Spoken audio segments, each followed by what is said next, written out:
شرارت کی سزا بڑی ہوتی ہے۔ ایک گاؤں میں کوئی موچی رہتا تھا۔ وہ ہر روز صبح سویرے اپنی دکان کھولتا اور شام تک وہاں بیٹھ کر کام کرتا رہتا۔ اس کی دکان کے پاس ہی درختوں کا ایک جھنڈ تھا جس پر ہر وقت بندر اترتے چڑھتے رہتے تھے۔ بندروں کی قوم بڑی شریر ہوتی ہے۔ ان میں سے ایک بندر اس موچی کو بہت ستایا کرتا تھا۔ وہ عام طور پر اس کے اوزار اٹھا کر لے جایا کرتا تھا اور ادھر ادھر پھینک دیتا۔ موچی بندر کی ان حرکتوں سے سخت تنگ آ گیا۔ اس کی سمجھ میں نہ آتا کہ کیا کرے، اس بندر سے کس طرح نجات حاصل کرے۔ آخر ایک دن موچی کے ذہن میں ایک ترکیب آ گئی۔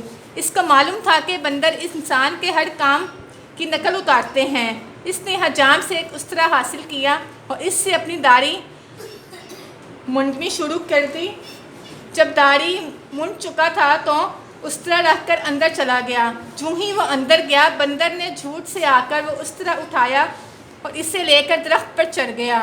وہاں بیٹھ کر اس نے موچی کی طرح اپنے منہ پر استرا پھیرنا شروع کر دیا۔ استرا بڑا تیز تھا۔ جب اس نے زور لگایا تو بندر کے چہرے سے خون کی ایک تیز دھار نکلی۔ بندر درد سے چیخنے لگا، مگر اب کیا ہو سکتا تھا؟ بندر نے خوب اپنے ہاتھ سے اپنی موت کا سامان کر لیا تھا۔ چند ہی لمحوں میں بندر تڑپتا ہوا زمین پر آ رہا اور گرتے ہی اس کی جان نکل گئی۔ اس طرح موچی کو ہمیشہ کے لیے اس سے نجات مل گئی۔ نتیجہ: شرارت کی سزا بڑی ہوتی ہے۔